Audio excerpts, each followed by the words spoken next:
Bueno, mi nombre es Nicolás Espínola, soy secretario del Observatorio de Derechos Humanos de la Facultad de Ciencias Económicas y Jurídicas de la Universidad Nacional de La Pampa. Y estamos, porque esto es un equipo, estamos muy contentos de poder organizar esta actividad en conjunto con la Facultad de Ciencias de la Salud. Esta actividad está organizada entre la Comisión de Salud del Observatorio de Derechos Humanos, que coordina Ivana Castigal, que está acá presente, y que también forma parte Yanina Cluster, que está también presente en la mesa, y en conjunto, como dije, con la Facultad de Ciencias de la Salud, con la cátedra de materno-infantil de la carrera de enfermería. No quiero robar mucho tiempo, simplemente voy a agradecer a todos y a todas por la presencia, y también agradecerles a las personas que están acá en la mesa, particularmente a las personas que van a exponer. Cintia Jacobi, que es directora de Maternidad e Infancia del Ministerio de Salud de la provincia de La Pampa y docente de la carrera de enfermería. Estela Maris Nieto es licenciada en obstetricia y psicóloga social, también trabaja dentro del Ministerio de Salud de la provincia de La Pampa. Ivana Castigal es abogada, docente de la Facultad de Ciencias Económicas y Jurídicas de la carrera de abogacía, integrante del Consejo Provincial de Bioética, entre otras cuestiones, y coordinadora, como dije, de la Comisión de Salud del Observatorio. Y Yanina Cluster también es abogada, integrante de la Comisión de Salud del Observatorio y referente provincial del ICW. Nada, agradecerles, también agradecer a la secretaria académica de la Facultad de Ciencias de la Salud, Alejandra Maldini, y bueno, a ustedes por participar en la actividad y espero que sea muy aprovechable para todos.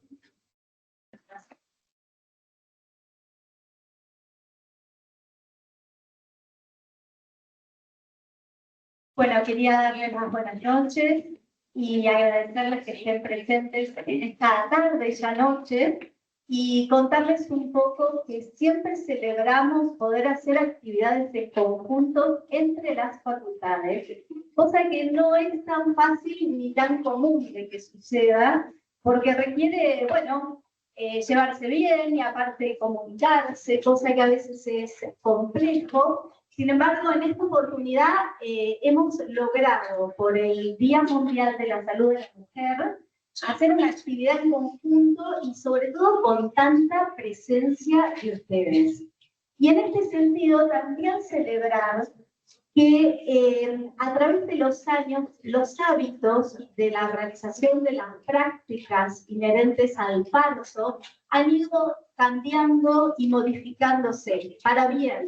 Se ha ido reconociendo las distintas actividades que realizábamos y que estábamos habituados a hacer como violentas para la mamá, violentas para el papá, para la familia.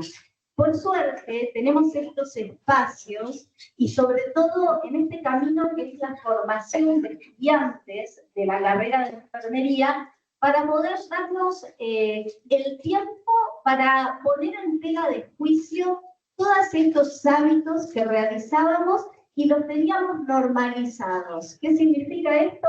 Pensábamos que estaba bien lo que estábamos haciendo y quizás no nos planteábamos cuestionarnos la violencia en el momento del parto que ejercíamos. Por suerte, y gracias a toda la gente que trabaja activamente en esta temática, hoy podemos comenzar a discutirlo, poner en tela de juicio y empezar a cambiar nuestras cabezas, sobre todo desde este momento que cuando somos estudiantes, estamos en formación, que todavía no ejercemos la profesión, pero que sin lugar a dudas pronto ustedes van a estar frente a pacientes y quizás van a ser ustedes quienes van a poder decirles a los profesionales ya más viejos, de pronto cambiemos esto, hagámoslo de otra manera. Así que bueno, felicitaciones por estar acá, por interesarles el tema y ahora sí vamos a escuchar a las que saben realmente.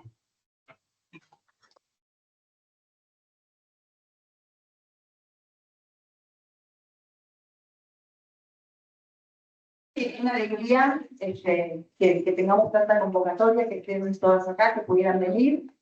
Ante todo, agradecer a la Universidad Nacional de La Pampa este espacio, ¿sí? Agradecer a la Universidad de Exactas y Jurídicas, lo digo bien porque, no, de Económicas, me iba a equivocar, de Económicas y Jurídicas, y a la Comisión de Salud del Observatorio, un gusto poder trabajar con ustedes. Agradecerle a la Facultad de Ciencias de la Salud por generar estos espacios. Agradecer a mi equipo, sí, acá está Sonia Cornejo, que es la JTP, que siempre me acompaña, como el resto del equipo docente de la asignatura materno-infantil y de este seminario que estamos dando de obstetricia, ¿sí? La verdad que es un gusto poder crear estos espacios y abordar estos temas, y sobre todo yo pensaba hoy, 28 de mayo, terminando el mes de mayo, hoy es el Día Internacional de Acción por la Salud de las Mujeres, un día que no tenemos que olvidar.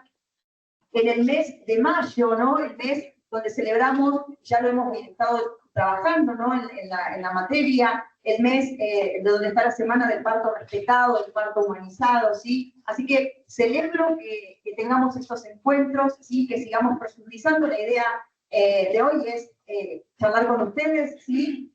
Aquí me está acompañando Estela Maris Nieto, ella es licenciada en obstetricia, quien va a dar la primera presentación, alguien que sabe mucho, que tiene un recorrido en esto de la humanización del parto, así que Estela trabaja conmigo en la Dirección de Maternidad e Infancia, y bueno, después la gente digamos, el equipo de la Comisión de Salud del Observatorio también va a hacer su presentación, y la idea es terminar con un espacio de casos, ¿sí? Donde ustedes van a debatir y van a leer los casos, y vamos a cerrar esto, digamos, como entre todos, para que nos llevemos algo, como decía Alejandra, futuros profesionales de la salud, donde ustedes son los pilares para que garanticemos el derecho a los derechos sexuales, reproductivos, no reproductivos, y la humanización del nacimiento, ¿sí? Algo que indudablemente hemos perdido, por eso a veces tenemos que hacer leyes para que garanticen estos derechos.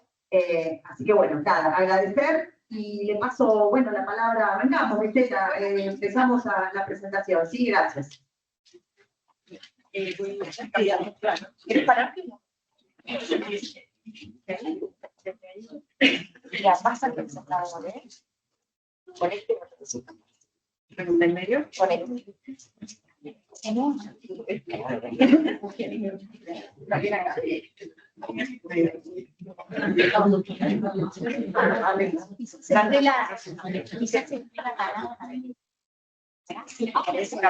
Sería bueno. No tenemos mucho margen de movimiento. Exacto, te corremos la silla un poquito. Juan, ¿vos qué decís? Sí, parada estás bárbara. Bueno, te van a mirar mejor. ¿qué pasa? Yo te paso. Ah, bueno, sí, no tienen problema. Apuntando el... Vamos a probar. Ah, qué bueno. Ahora funcionaba porque hemos trabajado. A mí no. Muy bien. Sí, adelante, adelante. Y no se voy a dar el lo de costado, sin micrófono. Sin micrófono. Bueno, buenas noches a todas y por estar, bienvenidos, bienvenidas. Y bueno, estamos aquí entonces en este conversatorio y nos proponemos reflexionar sobre las necesidades de los cambios que deberíamos hacer en la asistencia del parto. Esto que estamos tratando hace tanto tiempo, el parto humanizado, para que sea de la mejor manera vivenciada por la gestante, por el bebé por nacer, y también por su familia, que está también en ese lugar de encuentro, de acompañamiento en el momento del nacimiento. Me gustaría también que podamos reflexionar sobre la importancia del parto, justamente de los protagonistas, de esa díada, de madre e hijo, o de la tríada madre, hijo y padre, o acompañante, sí, pero también en la familia que participa, como decía antes. Ellos, y explorar un poco el vínculo entre ellos, y el vínculo entre ellos y los profesionales que acompañan este evento. El nacimiento es un evento trascendental en la vida del ser humano. Debería ser recordado, tenido en la memoria como un evento, un buen evento, bien vivido, ¿sí? Y no un evento que traumatice a la gestante y que cueste después abordar nuevas gestaciones y prósperos nacimientos. Actualmente se están implementando infinidad de medidas para, por ejemplo, tener las menos intervenciones posibles en el desarrollo del trabajo de parto y parto, pero no es suficiente y seguimos trabajando en ello. También se trabaja en darle protagonismo a quienes realmente lo son, ¿no? Como decía antes, madre, acompañante y familia. Ellos pueden decidir la forma de nacer, o de hacer nacer, ¿no?, a ese bebé que viene en camino. También podríamos plantear que hay una existencia de un cambio de paradigma, pero va muy lento. Entonces, para abordar todos estos temas, vamos a hacerlo trabajando sobre lo que ya hemos nombrado bastante, venimos nombrando hace tiempo, que es el parto humanizado, hablar un poco de quiénes fueron los pioneros de este paradigma, del cambio de este paradigma desde los años 70, y algo que no podemos dejar de lado es hablar de la epidemia de cesáreas que se está dando en nuestro país. Y por supuesto, de la violencia obstétrica. Así que, bueno, ahí vamos con la primera. Quería que leyeran y recordaran esa frase que es marcadora, ¿no? Es del doctor Frédéric Le Boyer, que es uno de los pioneros del cambio de paradigmas. Ya se dice, la forma en que llegamos al mundo nos influenciará para toda la vida. Un poco todo lo que decía antes, ¿no? Ese momento trascendental del nacimiento debería ser recordado de una forma correcta, ¿no? De la forma más divina posible para no traumatizar próximos nacimientos. Le vamos con la otra. Hablamos de los pioneros del cambio, del paradigma, de Frédéric Le Boyer, que es un médico obstetra, un investigador francés, es una figura clave en este cambio o en la historia del parto humanizado. Le Boyer estudió el trauma del nacimiento y las condiciones en lo que en ese momento, en los años 70, se llamaban los hospitales desarrollados, ¿sí? Él fue el que impulsó y popularizó las técnicas suaves de parto, en particular la inmersión del bebé luego del nacimiento. También hablo de los partos acuáticos, ¿no? De los partos en el agua, como una forma de transición más amigable para el bebé que está llegando. También proclamó los derechos del niño por nacer y marcó que ese proceso de nacimiento produce un profundo impacto sobre la vida, en referencia a la clase anterior, que es este parto. Y también dijo que, escribió muchos libros donde ofrecía las claves para un nacimiento sin violencia.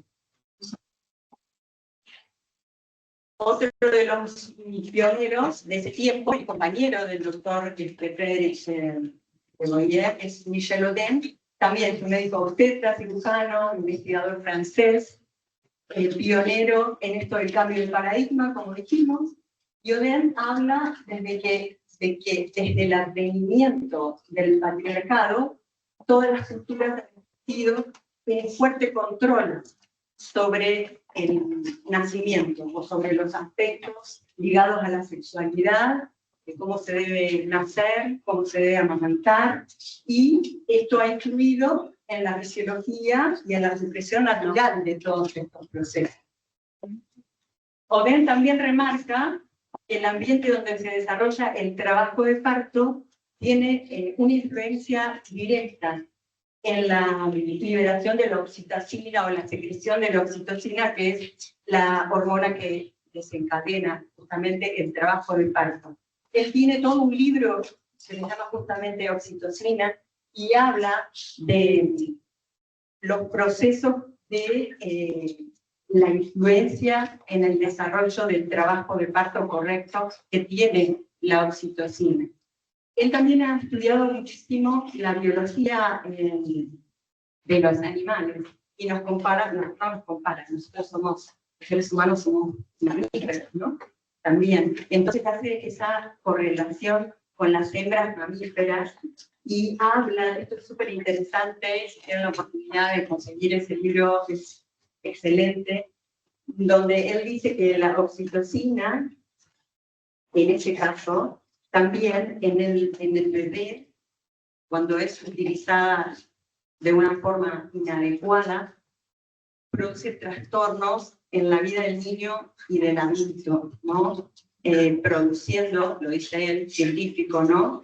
Trastornos de ansiedad, trastornos de bulimia nerviosa, adicciones, ¿sí? Porque son sometidos varias horas a la influencia de la oxitocina en el canal de parto al bebé y van a tener posteriormente todo este tipo de trastornos que la hormona produce fuera del trabajo del parto.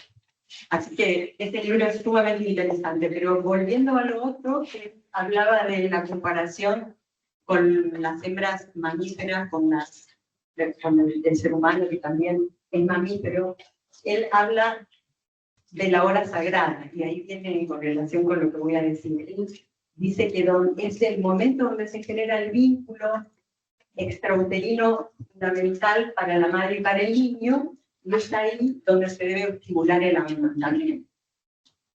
Él tiene la experiencia de haber colocado un bebé luego del parto sobre el vientre materno, que fue capaz de reptar hacia la mama de la madre y empezar a succionar en ese momento el pezón de su madre, ¿no?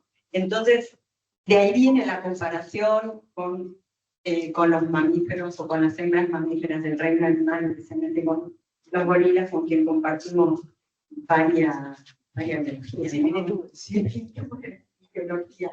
Entonces, él también dice que no deberíamos o tratar de humanizar el parto, sino también de mamiferizar el parto, ¿no?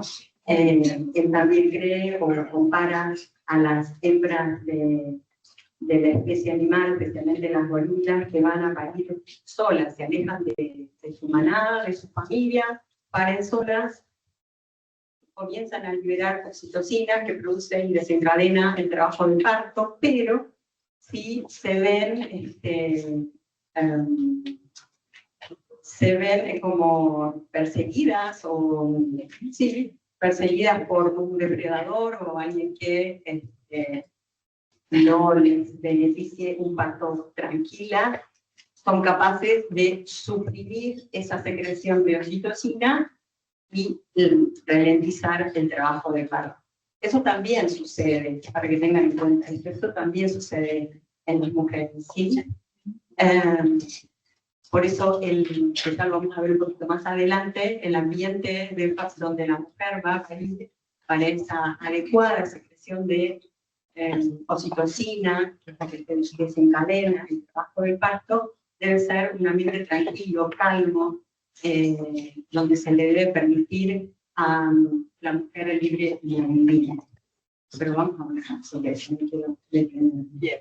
Bien. Bueno, hay una asociación, AFAR, que es la Asociación Francesa por el Parto Respetado, que tomando todo este paradigma de los pioneros médicos franceses, instituye la Semana del Parto Humanizado del 13 al 19 de mayo. Era lo que les contaba hace un tiempo, que hemos pasado poco menos de 2 semanas. La intención es visibilizar la forma de hacer partos globalmente y bregar por los derechos relacionados al nacimiento. Se comienza a tratar la ley de parto humanizado en el 2004, pero en Argentina se sanciona en el 2016.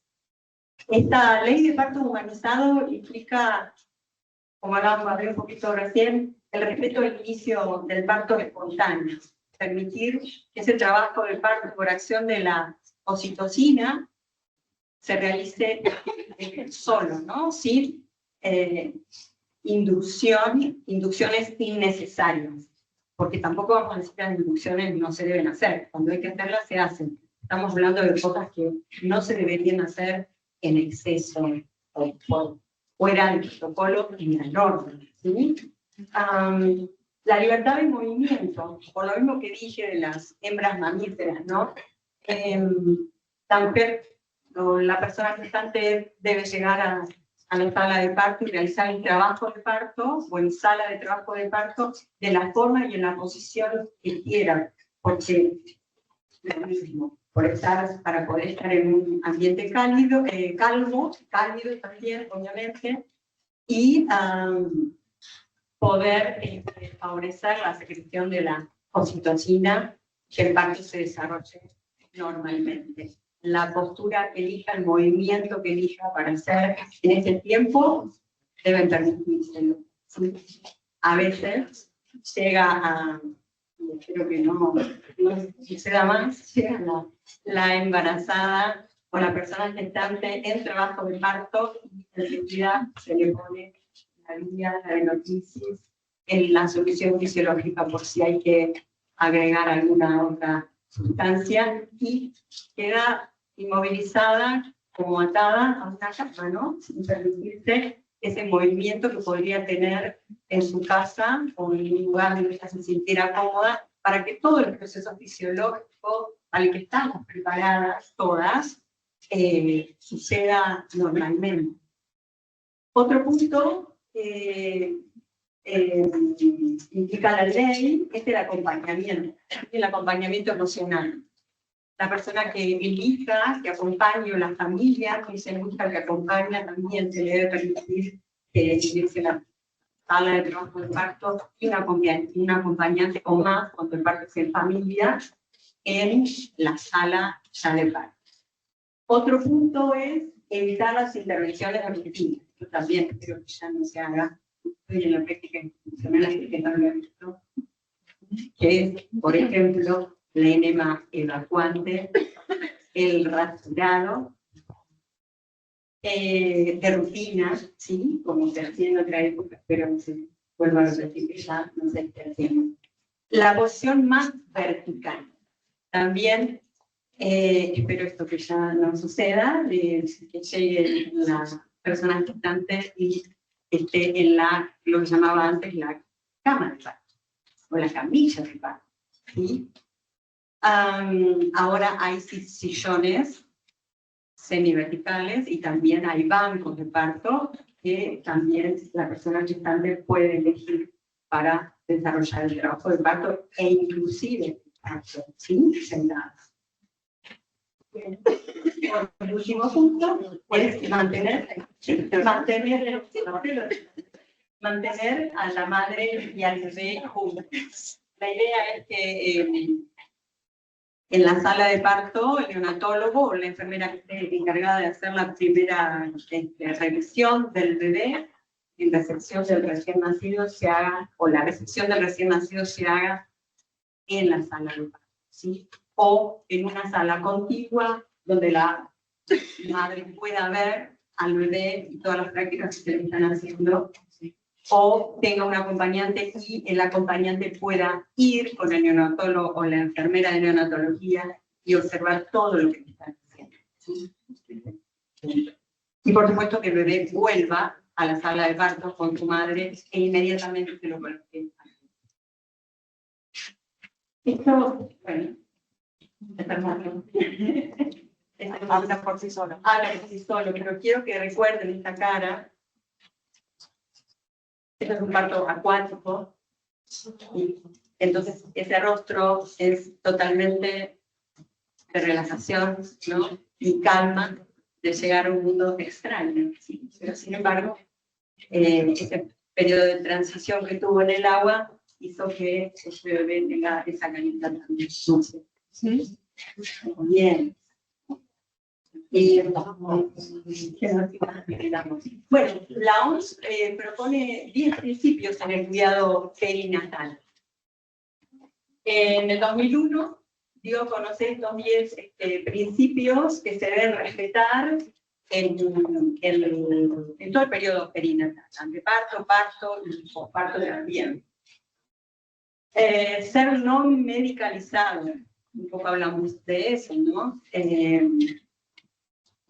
Tratar de que las sustancias que no deben ser colocadas no se hagan, no es necesario y por protocolo, ¿sí? Ser basado en el uso de tecnología apropiada. Ser basado en la evidencia, es decir, que todas esas tecnologías apropiadas sean respaldadas por una evidencia de uso, de que sirven, ¿no? Que sirven para el tratamiento del parto. Ser regionalizado, ser regionalizado. Esto quiere decir que la asistencia debe brindársele a la persona gestante desde los centros de menor complejidad hasta los centros de mayor complejidad, de centros asistenciales de primer nivel hasta los de nivel 3 o nivel alto, ¿sí? Ser multidisciplinario, es decir, que participe un equipo formado por obstetras, obstétricas, enfermeras, enfermeros, trabajadores sociales, psicólogos, psicólogas especializados en perinatología también, para atender esa gestación y ese parto. Ser integral, que no se vea a la persona gestante como solo un vientre, ¿no? Sino que se contemple la historia personal de esa gestante. Todo el bagaje que trae, porque eso también puede influir en el momento del trabajo de parto y el nacimiento también. Bueno, estar centrado en la familia, ser apropiado. Esto de ser apropiado es el respeto por la cultura que trae la persona, ¿no? No es lo mismo una persona gestante que viene a un hospital de la capital de cualquier provincia o una persona gestante en el Chaco profundo, ¿no? Donde va a tener un bagaje cultural que la va a guiar a parir de una manera probablemente diferente a la que tiene una persona gestante en un centro de una capital de provincia o un centro de complejidad. Tener en cuenta la decisión que toma la embarazada o la persona gestante, cómo quiere respetarla. Si trae un plan de parto, respetárselo en la medida en que se pueda, ¿sí? Respetar la privacidad y, bueno, la dignidad y la confidencialidad de la mujer en todo mundo. ¿Quieres que sigamos? Sí, vale. Bien, Estela. Gracias. Sí, un poquito de agua. Toma.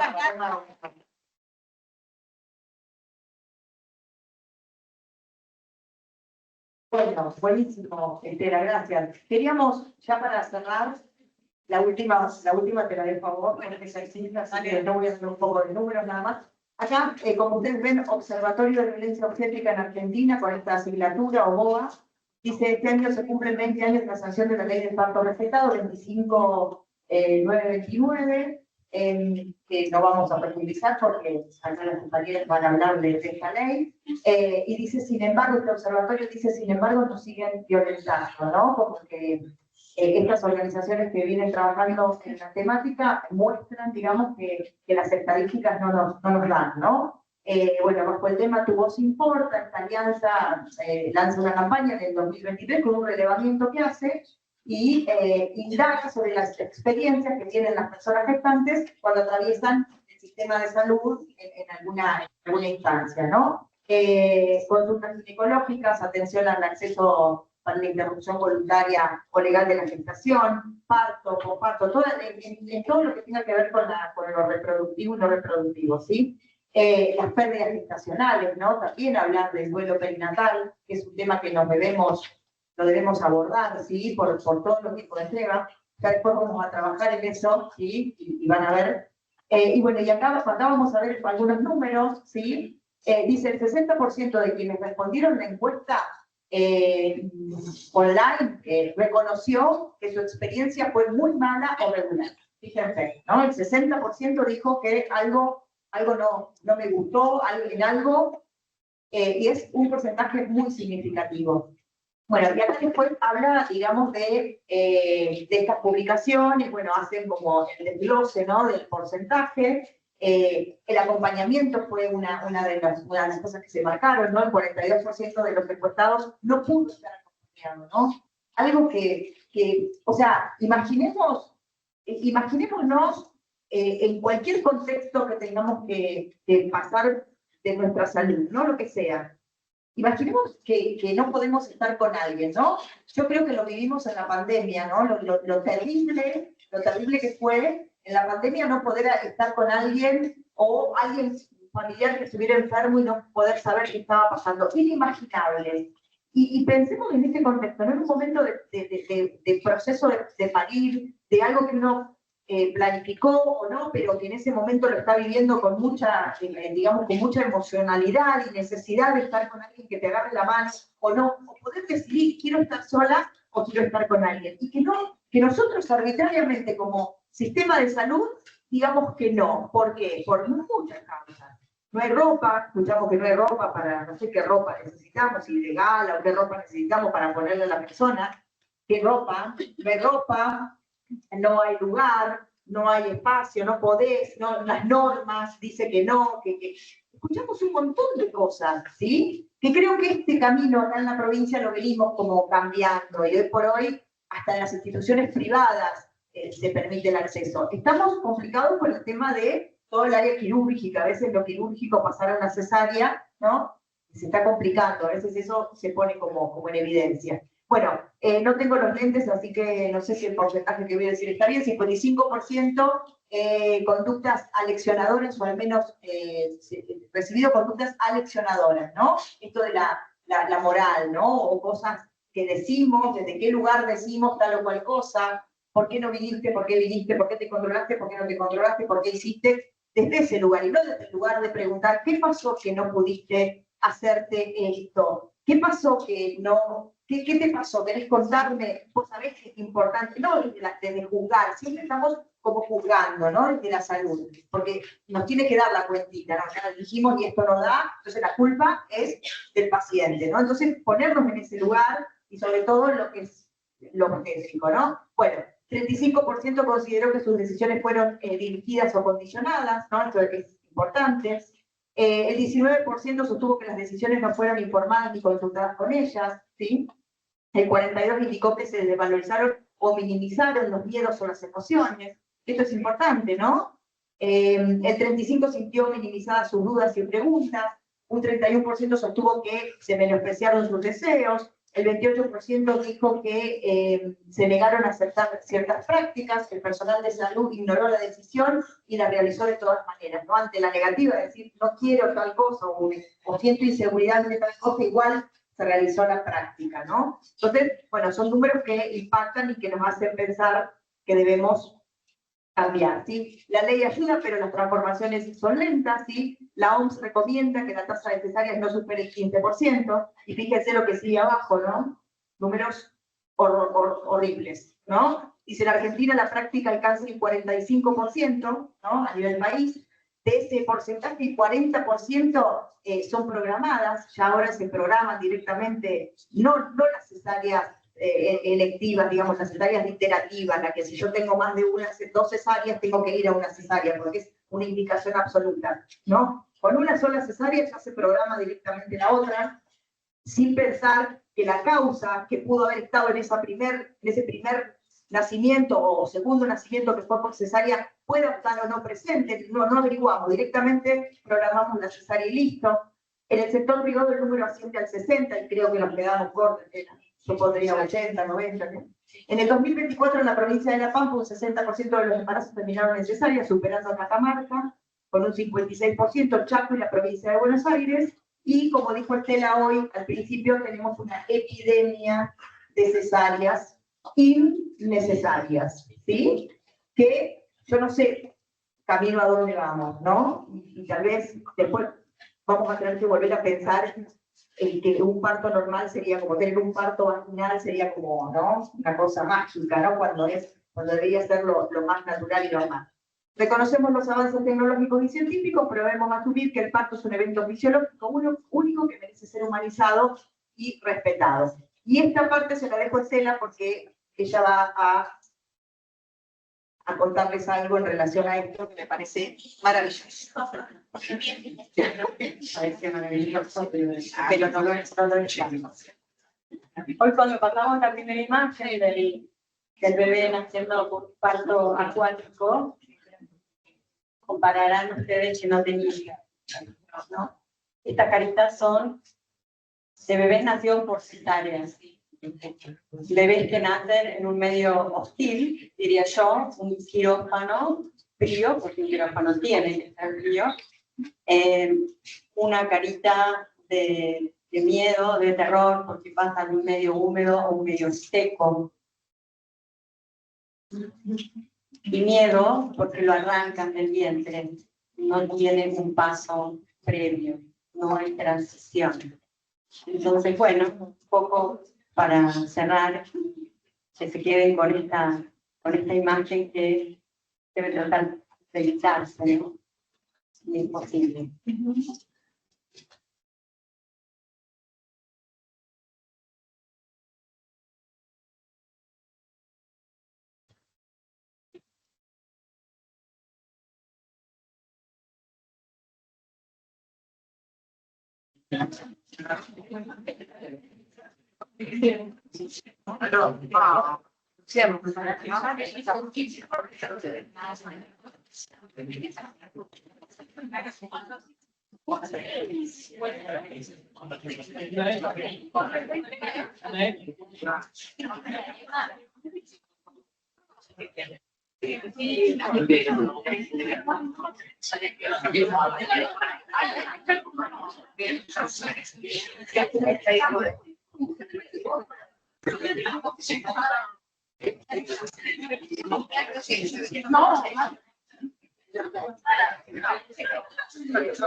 Pero me voy a parar para que nos puedan ver. ¿Sí? Bueno, difícil seguir después de la presentación que acabamos de escuchar, pero bueno, vamos a hacer lo posible. Primero que nada, un segundo, pero sí agradecerles a la Facultad de Ciencias de la Salud, en la persona de Alejandra, pero de la cátedra y de todos los que de algún modo nos hicieron esta invitación para trabajar en conjunto, bueno, de Nicolás que coordinó todo esto en tiempo récord, porque la verdad que es un placer inicialmente recibirlos, pero más allá, podríamos estar en un lado o en el otro, donde las circunstancias nos lo permiten, pero lo lindo de poder trabajar sobre un tema que nos convoque, en este caso el parto humanizado, el parto respetado, y poder hacerlo desde una mirada diferente que, bueno, procuramos que el norte sea el mismo, ¿no? Pero que nos dan las distintas profesiones que cada uno de nosotros tenemos. Bueno, acá con la compañera vamos a tratar de, no se asusten que no les vamos a dar una clase de derecho, menos a las 8 ya 9 de la noche, ¿no? Pero sí nos gusta, aprovechando esta invitación que recibimos, nos pareció interesante darles algunas pinceladas, algunos principios, no venir a aburrirlos con normas, las leyes que están, obviamente uno las puede nombrar, hablar de ciertos temas nos hacen referenciar obligadamente a algunas normas, pero nos gustaba plantear esta clase, esta charla, este conversatorio, de algún modo en términos más de principios, ¿no? Para poder dejar, por lo menos a la reflexión, invitarnos a reflexionar sobre estas ideas bases, sobre estos principios, que en definitiva, hoy estamos hablando de parto humanizado y así lo vamos a hacer, pero de algún modo si esta clase no fuera de parto humanizado y estuviéramos hablando de cualquier temática vinculada a la salud o al derecho a la salud, seguramente empezaríamos con alguna pantalla similar a la que ustedes están viendo, que por ahí los veo, por ahí sacando fotos, quédense tranquilos que les hacemos llegar las presentaciones, no hay ningún problema. Les decía, siempre que uno habla de alguna cuestión vinculada a la salud, necesariamente lo planteas, o por lo menos desde nuestra concepción y desde el Observatorio de Derechos Humanos, lo planteamos desde esta tríada, ¿sí? Pensar la salud, pero pensarla en clave bioética y en clave de derechos humanos. Y esto como principio, digo, abierta la discusión, si alguien no lo cree así, lo charlamos, ¿no? Pero está bueno que uno cuando habla diga desde qué lugar está hablando. Estamos hablando desde este lugar, de considerar el derecho a la salud como un derecho integral de toda persona. Los términos que lo entiende la Organización Mundial de la Salud, como física, como psíquica, pero también como emocional. ¿Sí? Y esto vaya si tiene importancia cuando uno toca específicamente temáticas como la del parto humano. Y para ya ir entrando en el tema así que nos convoca hoy, pensábamos, dijimos, bueno, ¿cuáles son los presupuestos que nos permiten pensar la idea del parto humanizado? Y por lo menos para comenzar a hablar, me parece interesante pensar también estos tres presupuestos, sin los cuales entendemos que el parto humanizado, no sé si no se puede hablar, pero por lo menos se vuelve un discurso carente de sustento si ellos saltaran. Por eso hablamos de ellos como presupuestos. Y uno tiene que ver con la formación. Y por eso, felices de ver tantas personas que se están formando, ¿sí?, en la ciencia de la salud y que, más allá de una cátedra u otra, que los convoca el tema, ¿sí? Verlos atentos, escuchando, porque también podrían haber firmado un formulario de asistencia con un QR y estar ahora ocupados en mirar el celular, charlar con el compañero. No se los nota atentos a lo que están escuchando. Entonces, este es un primer presupuesto interesante, me parece, de rescatar. La formación de profesionales de la salud, y no de médicos, de profesionales de la salud, de todo profesional de la salud, ¿sí?, que tenga esta perspectiva de bioética, que tenga esta perspectiva de derechos humanos, que tenga esta perspectiva de género, que también es necesario decirlo, ¿sí? Por otro lado, y esto algo hablaron las compañeras, decir que es necesario que estén presentes recursos humanos, y por eso la formación, pero también recursos materiales, recursos edilicios. Esto no quiere decir que eso se puede usar como excusa para, ¿no? Como excusa para limitar derechos, para denegar derechos. Pero sí también, cada uno desde el rol que en cada momento de la vida nos ocupa, generar, o procurar, o trabajar para generar, ¿sí?, esas condiciones que es necesario que estén, o que al menos si están, facilitan mucho poder efectivizar los derechos que por ahí las normativas, tanto nacionales como internacionales, declaman, para que no queden en la, decimos a veces los abogados, en la letra muerta de la ley, ¿sí?, y que se puedan efectivizar, que se puedan llevar a la práctica, ¿sí? Y por otro lado, también es importante contar con información adecuada, contar como profesionales de la salud, contar como pacientes, ¿sí?, con la información adecuada que tenga que ver, al menos con lo previsible, ¿sí?, de cada proceso de salud. En este caso, todo lo que tenga que ver con las etapas anteriores al parto y la gestación, el propio parto y el posparto también. Y ahí nosotros le decimos, bueno, hay que pensar que ustedes ya lo saben, lo han visto seguramente en un montón de materias, que con carácter previo a toda práctica o tratamiento de salud, es necesario, porque así lo establece la Ley de Derechos del Paciente, el Código Civil y Comercial, contar con esto que ya habrán escuchado, insisto, hasta el hartazgo, con el consentimiento previo, informado y libre, ya como una frasecita, no, previo, informado y libre, de todo paciente. Salvo cuando circunstancias excepcionales, como por ejemplo la emergencia médica, o un estado de salud del paciente y no hubiera otra persona que pudiera prestarlo, bueno, no sea posible contar con ese consentimiento informado y haya que actuar por cuestiones vitales, ¿no? En atención a la vida o la salud grave del paciente. Pero si no, como principio general, es necesario contar con el consentimiento informado del paciente.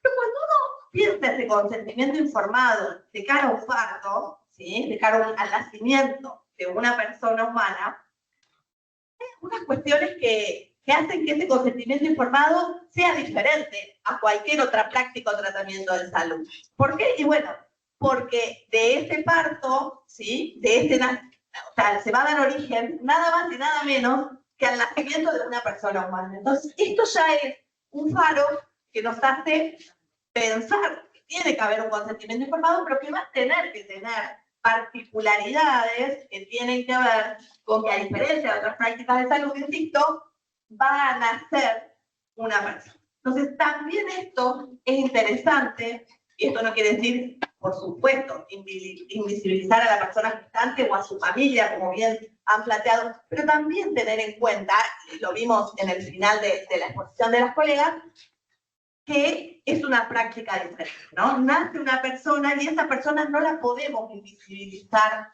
Claro, no puede prestar su consentimiento informado, claramente, ¿sí? Pero no la podemos invisibilizar entre todos los actores y actrices que entran en juego cuando uno está hablando estas temas. Y otra cuestión interesante es pensar que el consentimiento informado para una práctica de este tipo no es una decisión final, no es un único momento aislado en el tiempo. Tiene que ver con todo un proceso, un procedimiento que se va dando desde las primeras consultas a los profesionales de la salud durante el embarazo. Y tiene que ver con un proceso, o si ustedes quieren, dialógico, ¿no? Que se va dando en el tiempo y que necesariamente se va construyendo y que por ahí va teniendo idas y vueltas y con inquietudes que se tienen, algunas que se aclaran, otras que nacen luego, ¿sí? Entonces, esto también es importante. No es llego a un establecimiento asistencial y de repente tengo que decir, sí, no, me están preguntando mil cosas, además estoy con trabajo de parto. No es esa la lógica, ¿sí? La lógica es poder pensar, ¿sí? Llegar a este momento luego de haber atravesado en ese vínculo que también me va a dar tranquilidad emocional, saber cuáles son, si lo miro de la óptica, si quieren, de la ley, saber cuáles son mis derechos, saber cómo los puedo ejercer. O sea, ese consentimiento que no lo entendemos reducido exclusivamente a los aspectos médicos, ¿sí? O a los aspectos obstétricos, sino a todo esto que muy bien estuvieron hablando las compañeras. Esto que a nosotros, cuando digo nosotros, digo a todos los que quizás estamos acá, lo podemos estudiar y lo estudiamos en nuestra formación y lo escuchamos en charlas y nos convoca hoy acá. Bueno, por ahí esto que nos parece obvio no es tan obvio para todo el mundo, no es tan obvio, tan sabido por todas las personas, y es necesario que como profesionales, en este caso ustedes, ¿no?, de la salud, se den el tiempo, ¿sí?, para asegurarse que toda persona conoce esos derechos. Y a partir de ahí decide cómo ejercerlo, ¿no? Tampoco es obligar a ejercer un derecho, pero sí saber que lo tengo y a partir de eso yo decido cómo lo voy a efectivizar. ¿Bien? Ahora, si no lo conozco, rara vez lo voy a poder incluso exigir, ¿sí? Bien. Por otro lado, ahí les decimos, yo tampoco tengo los anteojos, que es otra cuestión importante, que el consentimiento informado no es un formulario que se firma, ¿sí? ¿Se materializa en un formulario que se firma? Sí, muchas veces en determinadas prácticas y en muchas obligatorias por la ley. Ahora, no lo podemos reducir a un formulario. El consentimiento informado es mucho más que eso, ¿no? Esta es una charla de consentimiento informado, a lo mejor en otra oportunidad lo podemos hacer. Pero sí nos gustaba, acá con la compañera, dejar claro esto, ¿sí? Ese consentimiento firmado que no se sabe, que no se comprende, que no se explicó, que no se indagó, que no se consultó, no tiene valor. Ni ético, por supuesto, pero tampoco jurídico. Y entonces no creamos, como profesionales de la salud, y a veces es un pensamiento arraigado, que por suerte se va deconstruyendo, ¿no? Pero que suele ser arraigado, que porque el paciente y o su acompañante firmó un formulario de consentimiento informado, nos lavamos las manos, yo ya le advertí, acá ya sabe todo lo que le podía pasar. No es esto un verdadero consentimiento informado. ¿Bien? Y por otro lado, también tener en cuenta esta noción, que por ahí da para un tema, simplemente la tiro, ¿sí? Para pensarlo, una noción que no es mía, es de una filósofa argentina, Florencia Luna, que por ahí conocen más a su papá, Félix Luna. Ella habla sale un poco de esta dicotomía de personas vulnerables y personas no vulnerables, y habla de capas de vulnerabilidad. Y habla de que toda persona, en distintos momentos de su vida, en mayor o menor medida, atraviesa por diferentes capas de vulnerabilidad. Entonces, también para estar atentos a esto, ¿no? Y esas capas de vulnerabilidad, ejemplificativamente, pueden estar dadas por cuestiones sociales, por cuestiones culturales, que hoy hablábamos, por cuestiones económicas, por cuestiones de formación, ¿sí? Por cuestiones de género, incluso. Entonces, esta mirada no la podemos perder, ¿sí? Cuando estamos hablando de temas como el parto humano. Entonces, nos convocaron para que demos una perspectiva más jurídica, ¿no? ¿Qué tenemos que tener en cuenta? Y esto no es, insisto, no en relación al parto humanizado, en relación en general, a siempre que ustedes aborden un tema vinculado a quieran saber el marco jurídico de una determinada práctica de salud. Bueno, acá se los intenté graficar como dos elementos que tienen que estar en el ordenamiento jurídico vigente. Por un lado, decir, bueno, este tema puntual, ¿está regulado por alguna ley? Bueno, si lo está, no la puedo desconocer, como nos pasa con el parto humanizado, ¿no? La ley y su decreto reglamentario, que no me voy a meter ahí porque lo va a explicar mi compañero. Pero también no podemos perder de vista que además de las leyes nacionales están los tratados internacionales de derechos humanos. ¿Qué son estos tratados internacionales? Bueno, son acuerdos que a lo largo del tiempo ha ido celebrando Argentina con otros países, la mayoría de ellos en el ámbito americano o en el ámbito de la ONU, de la Organización de Naciones Unidas. Y estos tratados internacionales, cada uno trabaja sobre diferentes temáticas, ¿sí? Y también los tenemos que tener en cuenta, porque cualquier, no solo normativa, sino práctica de salud, la tenemos que mirar, ¿sí? La tenemos que analizar, si ustedes quieren, críticamente, para repensar la propia práctica y cambiar lo que haya que cambiar, ¿sí? Desde esta mirada de los derechos humanos. Yo a veces les suelo decir a los chicos, a mis alumnos de la facultad, les suelo decir, bueno, es como que uno se tiene que poner los lentes de los derechos humanos y no se los puede sacar. Cuando analiza que todo caso en el que estén involucrados cualquier derecho de la persona humana, cualquier derecho incluye, por supuesto, el derecho a la salud. ¿Bien? Y ahí simplemente nombro varias leyes, no las voy a repetir, no las voy a aburrir con eso, no nombro la del parto humanizado, porque lo vamos a hablar después, pero también esto es importante señalar. Las leyes no son cajitas de tantas, ¿no? Que saco la que me sirve ahora para el caso, sino que yo tengo que ver esa ley, pero también las leyes que están estrechamente vinculadas, ¿sí? Porque también te permiten interpretar la ley. Entonces, si vamos a hablar de parto humanizado, no podemos dejar de tener en cuenta la ley de salud mental. No podemos dejar de tener en cuenta la ley de identidad de género. No podemos dejar de tener en cuenta la ley de derechos del paciente, donde ya hablabas en el 2006 del trato digno, ¿sí? No podemos dejar de tener en cuenta, no sé, la ley de reproducción médicamente asistida, cuando probablemente o al menos insisto, probablemente una posibilidad de que ese embarazo que hoy está llegando al parto ya haya tenido su inicio vinculado a una técnica de reproducción médicamente asistida. Entonces, no lo quiero aburrir con ellos, pero sí decirles que hay que hacer esta mirada. ¿Y cómo surge esto? Y en el diálogo con el paciente. ¿Sí? Bien, y en el marco internacional también estos tratados de derechos humanos son, como les decía recién, los anteojos con los que tenemos que mirar toda norma.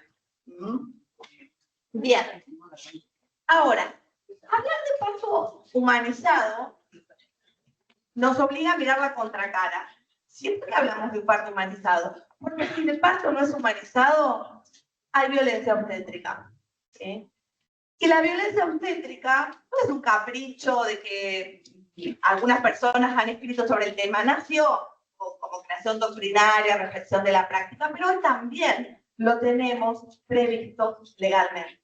¿Sí? Y ahí le dejamos la transcripción, pero en la Ley de Protección Integral para Prevenir, Sancionar y Erradicar la Violencia contra las Mujeres, en el artículo 2, se define a la violencia obstétrica, y permítanme leérsela, por cuestiones de tiempo incluso, que es aquella que ejerce el personal de salud sobre el cuerpo y los procesos reproductivos de las mujeres, expresada en un trato deshumanizado, un abuso de medicalización y patologización, de los procesos naturales de conformidad con la ley 26.929, que es justamente lo que hoy nos convoca, que es la ley de parto humanizado.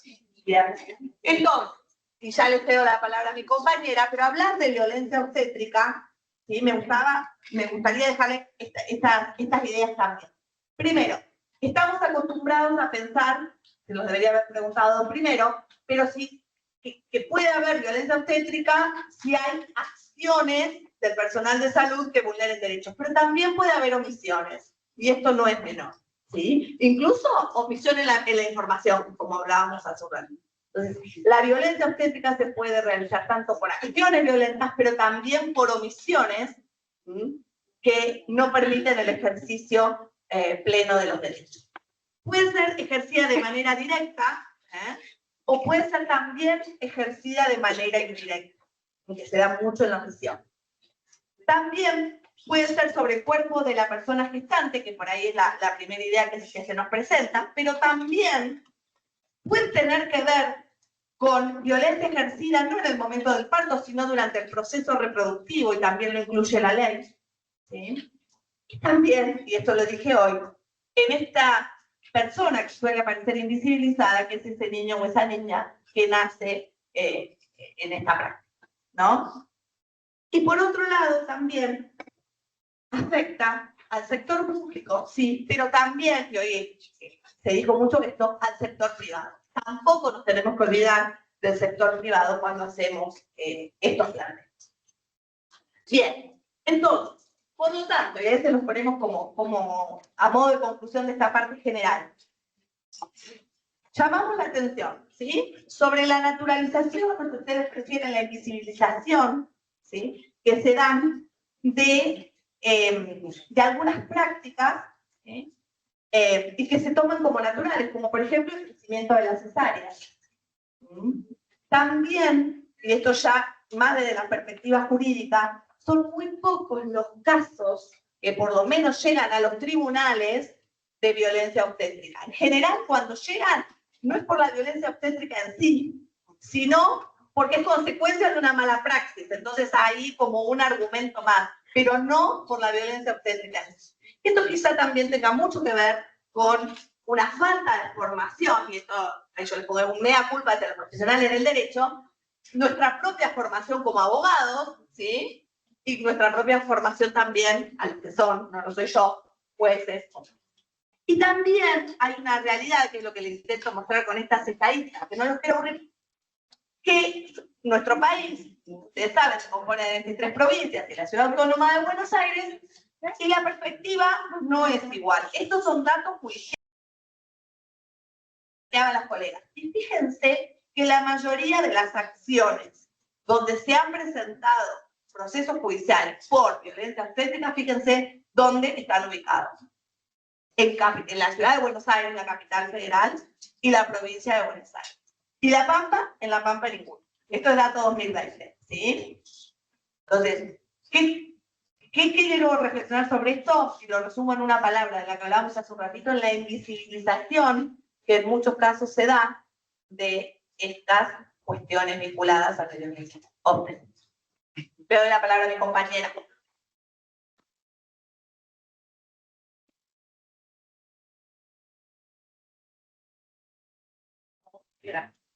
¿Podemos esperar al cierre y preguntamos? ¿Así habilitamos las preguntas? ¿O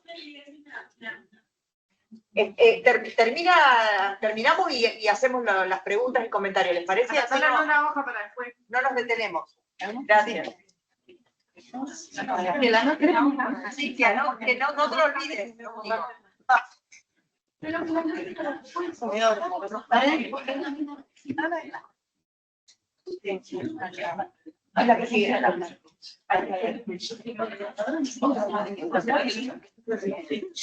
Buenas noches. Bueno, mi nombre es Janina y yo voy a hablar de la ley 2599, voy a hacer algunos apartados normativos básicos de la ley, ¿sí? La ley de parto humanizado y su decreto reglamentario 2035/2015. ¿Por qué de parto humanizado, no? ¿Por qué humanizado? Porque se basa en el respeto y la dignidad y la autonomía durante el embarazo, durante el parto y el posparto, ¿no es cierto? Es humanizado porque la dignidad es la base sobre la que se basan todas las prácticas que se van a realizar sobre las personas gestantes, ¿sí?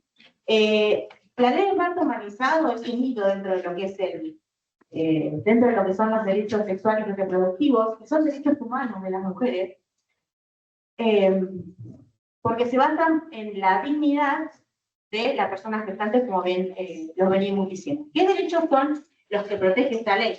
Vamos a pasarlos muy por encima de algunos, porque bueno, para no ser reiterativa, el acompañamiento durante el parto, el contacto inmediato con el bebé, este contacto inmediato que tiene que ser sostenido, el apoyo en el posparto y la atención gratuita garantizada, porque bueno, ya deben saber todo lo que son las prácticas durante el embarazo, durante el parto y en el posparto son parte del plan médico obligatorio. Entonces tienen que estar reconocidas no solamente por las aulas sociales, tienen que estar en tanto instituciones privadas como en públicas. Me voy a detener en el derecho a la información y el consentimiento informado. Bueno, mi compañera ya les habló más o menos de lo que era el consentimiento informado. Yo les voy a hablar de lo que es el derecho a la información, ya que la ley y el decreto reglamentario priorizan lo que es el derecho a la información, ¿no? Y yo les traje acá lo que dice la Corte Interamericana, en el caso CIBE contra Bolivia y en el caso Manuela contra otros contra el caso El Salvador. Lo que dice la Corte es que el consentimiento informado del paciente es una condición sine qua non para la práctica médica. Se basa en el respeto a la autonomía y a su libertad y a tomar las propias decisiones de acuerdo al plan de existencia. En otras palabras, el consentimiento asegura el efecto útil de la norma que reconoce la autonomía como elemento indisoluble de la dignidad de la persona, ¿sí? Esto se relaciona mucho también con la información que los operadores de salud tienen al tener contacto con las personas gestantes, ¿sí? Esto ha dado, por ejemplo, ciertos desafíos a la hora de decir, bueno, tengo información sensible que debería denunciar, no debería denunciar. En este caso, los casos relacionados con emergencias obstétricas, la divulgación de información médica va a restringir el acceso a una atención médica adecuada de mujeres que necesiten asistencia médica, pero eviten ir a un hospital por miedo a ser criminalizadas, lo cual pone en riesgo su derecho a la salud.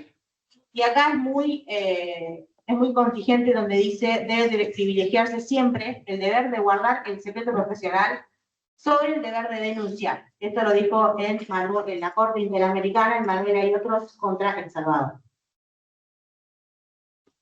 Otro de los derechos que surgen es el respeto por los tiempos biológicos y circunstancias culturales.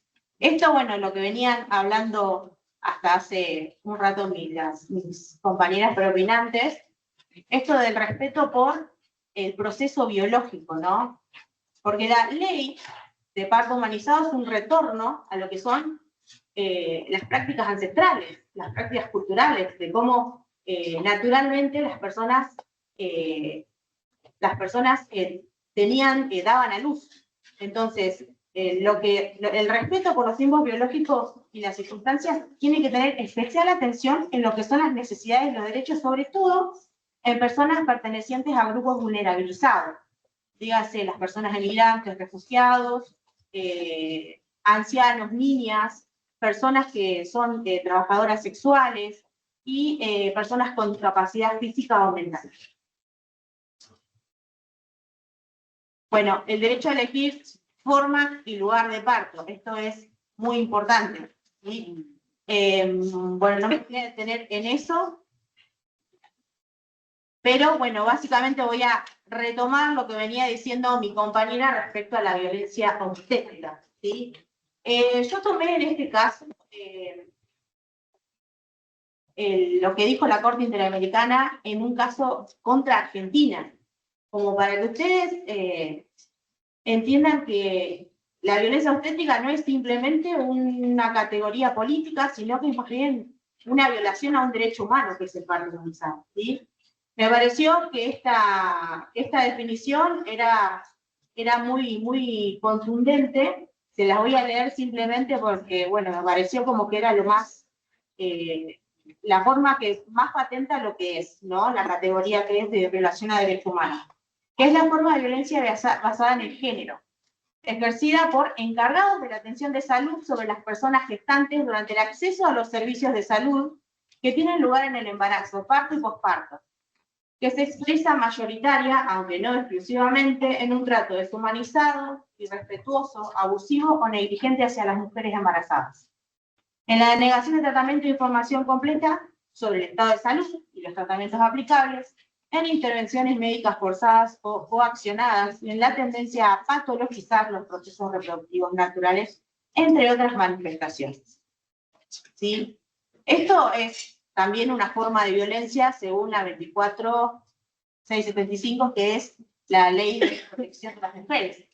¿En dónde lo vemos manifestado? Lo hemos manifestado en prácticas invasivas sin consentimiento, como episiotomías, cesáreas innecesarias o esterilizaciones forzadas.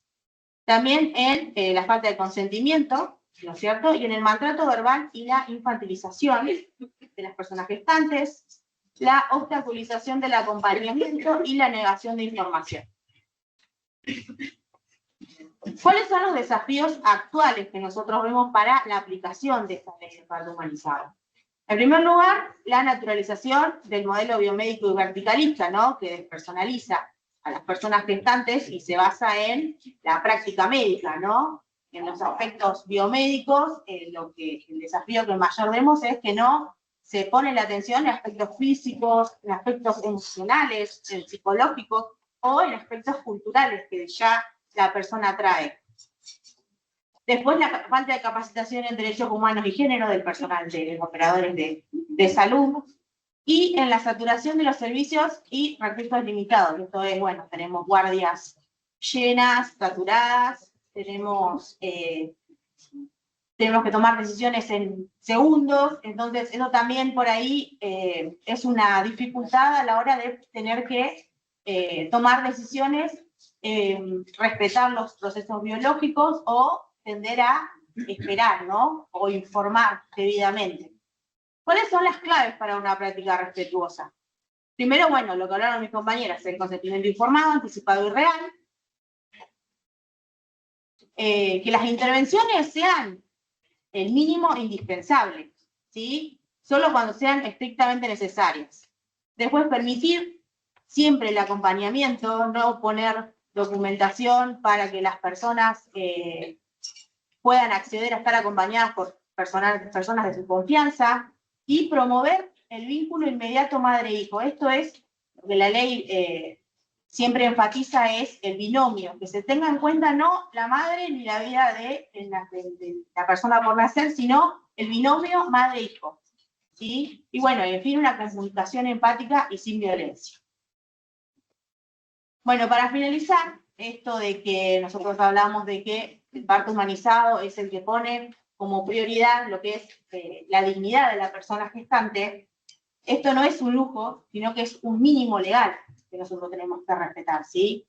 El parto humanizado es una práctica basada en derechos humanos, ¿sí? Que requiere información, voluntad y compromiso institucional, porque en este caso, las prácticas de salud que respetan la dignidad de las personas gestantes tienen que encarnar siempre lo que es el texto legal, ¿sí? Porque el cuidado de la vida también incluye el cuidado de la experiencia del niño. Bueno, muchas gracias.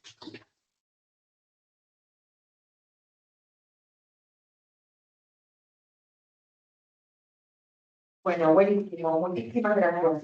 Había preguntas, creo. Allá atrás. ¿Se escucha? Que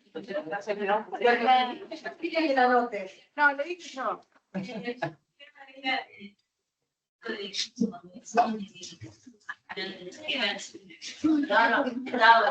Sobre la Pampa y no había casos legales materna. También pasa, creo que pasa porque la mujer tiende a naturalizar ciertas cosas y de lo que es la información madre, a veces uno la tiene mínima y es cuando vas a tener familia, todo lo que pasa no lo hace por Justificar. nuestra baja y yo con el tiempo vas a tener atrás, pero también tiene eso falta de educación, que no se da materna, partos, cuidados, muchas cosas que no se abordan. Buenísimo, buenísimo el aporte. Yo comparto contigo eso. Primero, sepan, nosotros tenemos desde el 2020 una línea de asesoramiento en salud sexual, reproductiva y no reproductiva, que es del Ministerio de Salud, del programa de salud sexual, reproductiva y no reproductiva. Es una línea que también contempla el mensaje para, o la llamada, o esta notificación ante situaciones de violencia obstétrica, así como herramienta para tener, ¿no? Yo creo que se los he compartido, se los voy a compartir en algún momento del desarrollo de la materia, siempre lo ponemos, ¿no? Usar esto, no toda la población lo conoce, no todo, entonces es un trabajo que todos tenemos que ir replicando. Y segundo, creo que esto, ¿no? Primero que somos pocos, yo digo, la provincia de La Pampa somos tan pocos y nos conocemos tanto, ¿no? Entonces esa cosa de saber por ahí que quien me está controlando o quien lleva adelante mi embarazo, yo veo que lo que está haciendo no me agrada, ¿no? O hay algo que puede estar no cumpliendo esto que hablamos, o raya lo de la violencia obstétrica, ¿no? No cumple con lo que dice el parto humanizado, entonces sería violencia obstétrica. Pero ponerle ese rótulo y visibilizarlo, o decirle, che, mira, esto yo no lo quiero, nos dificulta. Todos hemos pasado por personal o familiarmente, hemos transcurrido una gestación, hemos acompañado a alguien donde vemos que hay cosas que no nos gustan, pero esta cosa, ¿no? De que nos da como o vergüenza o temor, o qué voy a hacer si le digo esto, a dónde voy a ir, ¿no? Como que se nos termina el mundo y no sabemos, ¿no? Esta cosa, ¿no? De enamorarnos, ¿no? De esto, de que la persona que me controla es esto y yo quiero que me siga controlando porque creo que deposito todo, y está bien en un punto, pero uno por ahí idealiza, y desde el otro lado, entonces me parece que tenemos que ser objetivos, conocer los derechos y sin confrontar, ¿no? Porque también ahora estamos viendo muchas situaciones de yo me presento a parir o me voy a controlar el embarazo y ya vengo con un contrato, ¿no? O plan de parto. Mira, este es mi plan de parto. Detrás del plan de parto hay alguien que acompaña, casi siempre de las áreas legales, porque lo vemos permanentemente, ¿no? Donde pone código, entonces ya cuando vos te paras con esto y me mostrás eso, y desde el lado de salud empezamos como ahí viene la complicada, ahí viene la que viene con el... Entonces es lo que vamos viendo, ¿no? Nunca podemos ponernos en una línea donde nos sentemos y digamos, ¿por qué esta persona viene con un plan de parto? ¿Qué ve que no le estoy pudiendo garantizar, ¿no? Esto, tenemos que rever las prácticas que tenemos, ¿no? Las buenas prácticas. Y tenemos que visibilizarlo, registrarlo. ¿Por qué la provincia de La Pampa dice 0? ¿Porque no hay violencia obstétrica? No, porque nadie quiere hacer esto, porque no hay estadísticas, porque no lo sabemos, ¿no? Entonces me parece que desde ustedes, como futuros profesionales de la salud, en esta etapa de formación y cuando estén ejerciendo, seguramente van a pasar por una maternidad o van a estar en el área de obstetricia o van a estar en un primer nivel atendiendo embarazadas. Ustedes tienen que conocer estos derechos y tienen que hacerlos saber y garantizarlos. ¿Sí? Son los primeros que tienen que saber y garantizar esto. Es muy importante. ¿Sí? ¿Alguna otra pregunta? Sí. Por ahí, voy a hablar. Pasemos el micrófono para que se escuche La grabación. la grabación de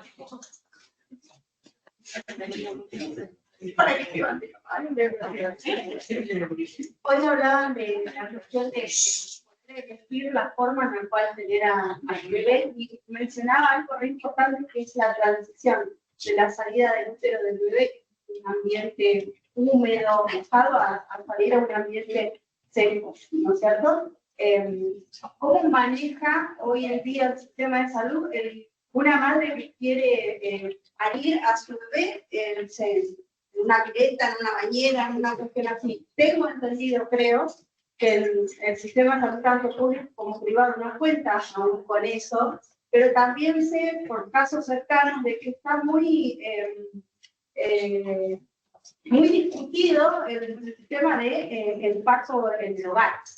Es más, que hasta las madres tienen miedo legalmente porque lo que es todo lo que es la medicina va en contra de eso. Entonces también o sea, están coartando el poder de decisión a ver cómo quiero realmente, o sea, por un lado la ley te ampara y por otro lado también la ley te contradice. ¿Cómo hacer con eso y cómo se maneja esa cuestión acá? ¿Por qué esa pregunta tan complicada? ¿Por qué? Porque vinimos para esto. ¿Por qué se pegó? Esperaba alumnos fáciles, ¿no? Excelente, excelente tu análisis porque es lo que tenemos, es la realidad que vemos a diario. Imagínate, nosotros estamos en el Ministerio de Salud de la provincia de La Pampa. Somos un órgano regulador de la evidencia y de las normativas desde la salud y de todo lo que tiene que ver con la obstetricia, ¿sí? Nosotros acompañamos todo lo que diga que el procedimiento de la atención de un embarazo y un parto se debe hacer en el ambiente hospitalario, ¿sí? Es lo que promovemos, porque la evidencia nos muestra que los indicadores mejoran cuando tenemos una asistencia garantizada. Pero no desconocemos que existen personas que no quieren acceder al centro de salud, algunas acceden, se hacen los controles y ya establecen, yo voy a parir en mi domicilio, ya nos lo dicen, ¿no? Entonces, qué difícil es, ¿no? Y hemos ido aprendiendo. Nosotros antes teníamos los partos domiciliarios y nos enterábamos cuando ese binomio aparecía porque necesitaba de que alguien del sistema de salud le certifique que ese niño pertenecía a esa madre, que no lo vamos a certificar nunca, porque la ley de identificación de un recién nacido habla de que yo voy a firmar ese certificado de nacimiento, o digitalmente o en papel, cuando yo corto el cordón y corto ese vínculo que existe entre el feto y la madre. Y ahí digo, este niño es de esta persona. Esa es la certificación que hace el equipo de salud, ¿no? Yo te doy. Y yo no lo puedo establecer a eso, pero sí le puedo garantizar a esa persona que voy a revisar su estado de salud y voy a decir que esta persona está cursando un estado puerperal, es decir, tiene mamas secretantes, tiene un útero que parece que está involucionando, que ha sangrado, ¿no? En el mejor de los casos, cuando viene a la semana, ¿no? Cuando venían a los 6 meses, yo no puedo certificar un puerperio ya. Y ese médico generalista, pediatra, ¿sí? Va a decir, este niño o niña pesa tanto, parece que nació hace tanto. Entonces doy una certificación donde el registro civil tiene sus mecanismos legales y demás, que por ahí trabajamos en conjunto y vemos qué pasa, y puede darle una identidad, porque es un derecho que ese niño tiene, que no se lo pudimos dar, ¿no?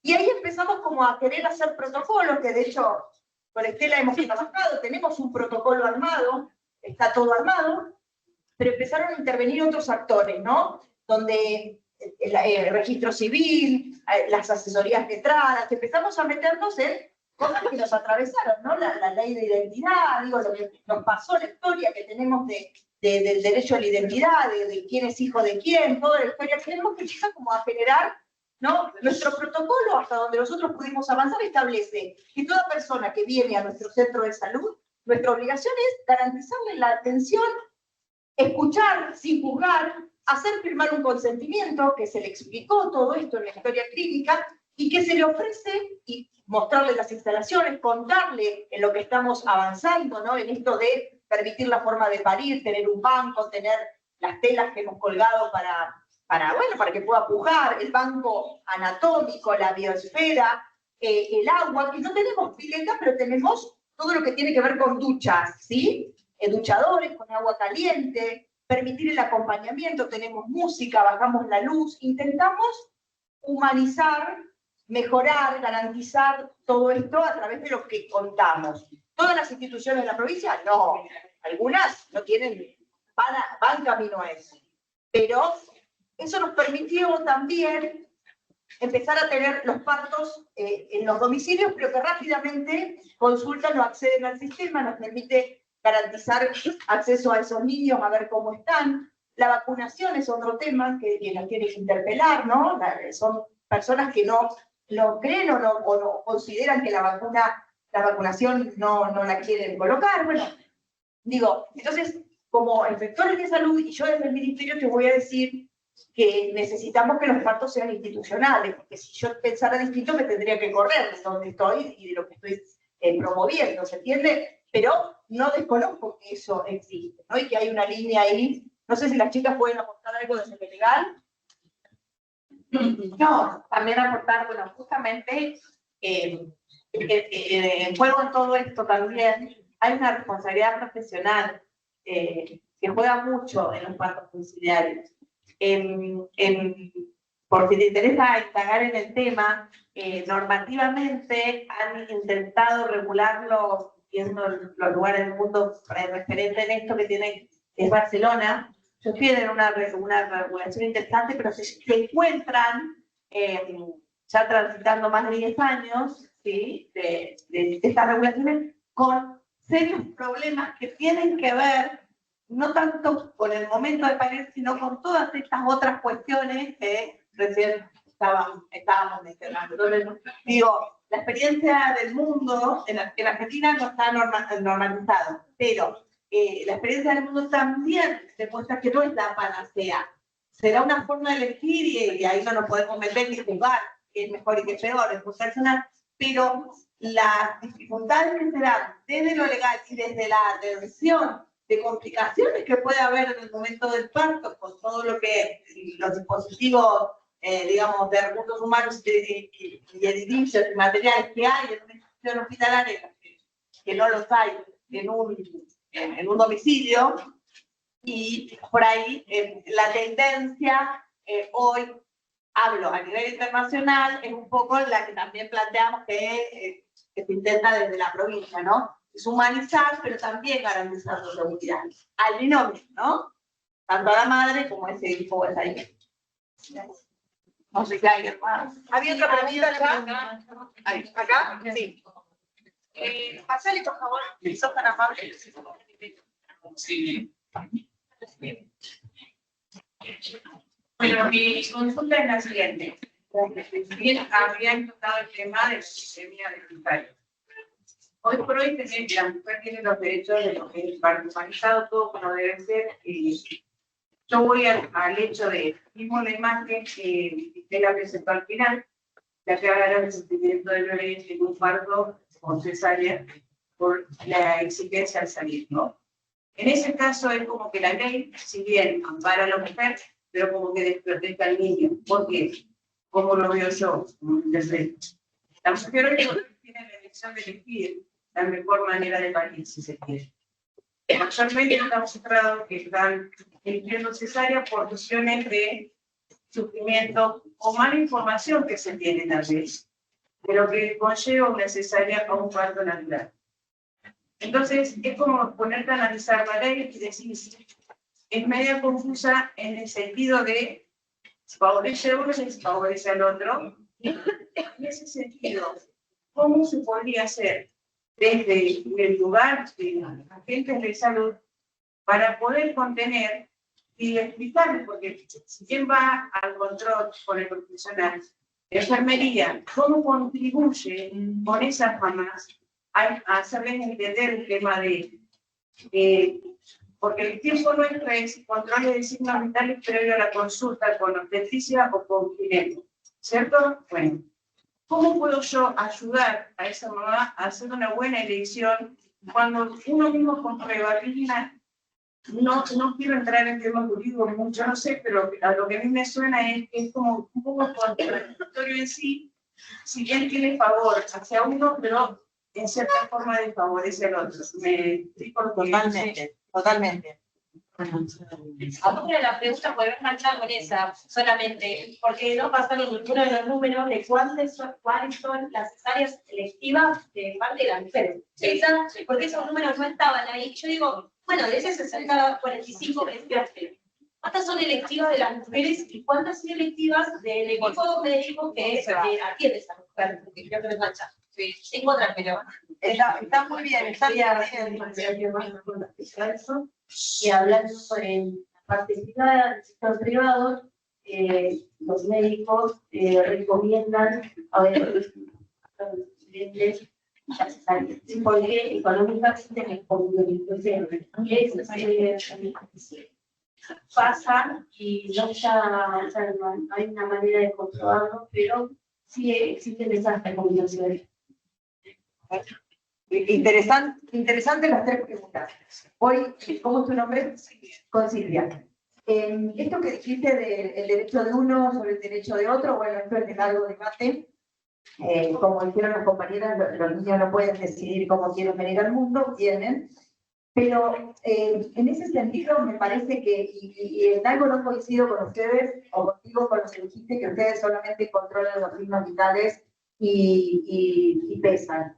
Chicos, yo desde el 2020 que doy obstetricia, y si hay algo que reivindico es el rol, y acá Sonia no me va a dejar mentir, yo, la libreta de control prenatal, la historia clínica perinatal, para mí es el ABC de lo que tiene que saber en enfermería. ¿Sí? Ustedes tienen que saber interpretar esa libreta y por lo tanto entender en qué parte del proceso de atención está esa persona. Y cumplen un rol fundamental desde la promoción y prevención de todo. O sea, si yo veo que tiene una cesárea anterior o no tiene, o preguntarle qué edad gestacional está, cuando voy a hacer el control, yo voy a promover un montón desde el lugar de ustedes, del rol de ustedes, en la información y en la prevención. O sea que eso hay que cambiar esa cabeza, ¿no? Ustedes son los que van a venir a cambiar esto, ¿no? Los que tenemos que intentar cambiar, ¿sí? Con respecto a lo que decías de los porcentajes, cuando uno pone cesárea electiva, ¿no? Muchas veces en la indicación de la cesárea, lamentablemente se tiene que mentir, ¿sí? Mentir en el buen sentido, dirá el que coloca códigos, ¿no? Uno codifica, ¿sí? Cesárea por estado fetal no tranquilizador, ¿no? ¿Quién comprueba que el estado fetal, o no te digo, el feto bajó en los latidos, o pasó el digo? Es como muy finita la raya donde si hacemos un mal uso de los códigos o utilizamos para algún beneficio, es difícil de comprobar. Pero hay maneras de que uno sepa cuáles son los parámetros, porque para eso se prepara, por ejemplo, con la preparación psicoprofiláctica del parto, conocer todo qué va pasando. Está bueno que la gestante sepa cuál es el proceso fisiológico del trabajo de parto, cuánto dura, que no es llego a tal edad gestacional y se me soluciona todo, se me termina, voy o tomo la pastillita y ya sé. Que es un proceso que hay que trabajar, como la palabra lo dice, que lleva mucha cantidad de horas, sobre todo cuando son partos en mulíparas, ¿sí? O peligestas que nunca han parido, entender desde esa concepción, todo va a ir como cambiando, ¿no? Y con respecto a esto que decís el monto que paga una obra social o una prepaga, no tiene que ver, el parto se paga por el módulo, la terminación no tiene nada que ver con lo que se paga, ¿se entiende? Eso es un mito, ¿sí? A mí me van a pagar lo mismo el parto que la cesárea, la terminación del parto. Puedo jugar con la internación, con la hotelería, 2 días más, 2 días menos, pero ¿sí? Que después existan honorarios que se cobren por fuera? Sí, existen. ¿Están comprobados? ¿Están la boleta firmada para que yo después reclame? No. ¿Sí? Pero ese es el arreglo que se ejerce entre el profesional y la persona. ¿Sí? Que va en cada uno en la decisión que uno quiere tomar. Pero uno en eso no tiene que frustrarse, uno no tiene que decir, uno tiene que seguir bajando la actividad que tenemos, la información. Mirá, tener una cesárea, como esto que ya vamos a ver cuando veamos embarazo de alto riesgo y todo lo que tiene que ver, son dos columnas de alto riesgo, ¿no? Y dos motivos de cesárea también son acotados, no es que todo el mundo termine en una cesárea. Entonces, desde ese lugar me parece que nosotros tenemos que reforzar, ¿sí? ¿Alguna otra pregunta? Yo por ahí veo en la pregunta que hizo hoy la compañera mucho el modelo mucho paternalista, ¿no? De querer decir, decirle a la mamá cómo tiene que parir o no, porque los derechos de su hijo. Me parece que la ley es bastante clara en ese sentido. El derecho de la madre de decidir cómo parir, de qué manera. Entonces, el operador de salud tiene que brindar es a dar la información necesaria y la información idónea para que esa decisión sea informada, sea consciente y sea respetuosa, tanto de su cultura y de sus decisiones, ¿no? Sí, retomando, fíjate que, y a mí me pasa lo mismo, no es una crítica hacia vos, y probablemente nadie lo haya estado. No, pero vos al principio dijiste, ¿cómo hago yo desde mi rol para convencer? Y el punto es que no hay que convencer de nada. ¿Sí? Hay que, nos pasa a todos, pero lo digo, hay que informar, ¿sí? Hay que informar porque también hay que respetar que probablemente la decisión de esa otra persona no sea la que yo hubiera tomado hipotéticamente, porque es difícil estar en los zapatos de otro, estuviera allí. ¿Sí? Y eso también es parte de respetar. Respetar que esa decisión a lo mejor no es la que a mí me convence. ¿Sí? Claro, perdón. No es como pero no te lo digo como crítica, te lo digo porque nos pasa. Está bárbaro. Sí, lo que quería decir es cómo hacer comprender a la mamá los riesgos de sí en una cesárea a la parto natural, cuando muchas veces puede ir a un parto natural sin intervención de otra manera, sin instrucción, sin nada. Informando. Tenemos una pregunta. Sí, no, la pregunta media parecida a la compañera de hoy, yo digo, si es el más beneficioso o el más cómodo tanto para la madre como para el hijo, ¿por qué no está habilitado en los lugares de salud? No tenemos habilitación en la provincia de La Paz, pero en otras provincias lo hay. Por ejemplo, la maternidad de la hospital Rivadavia en Cava, ¿sí? Tiene habilitación de la piscina para partos acuáticos. Como jacuzzi. Sí. No necesita hacer nada de otro mundo. Con una pileta plástica redonda es el mejor medio donde puede desarrollarse el trabajo de parto y el nacimiento. También, no estoy segura ahora, pero en otro hospital público de Buenos Aires estaba en una época, ahora no sé, pero fue uno de los primeros que tuvo pileta para parto acuático, fue el Hospital Argerich, como instituciones públicas. Argerich. Sí. Pero hoy en día entonces no es una elección.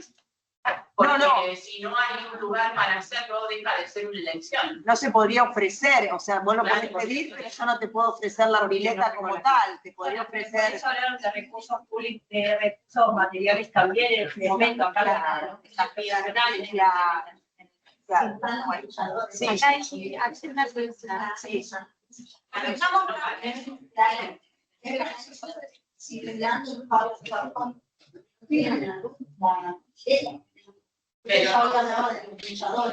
Pero no lo usan a eso, no valen ahí.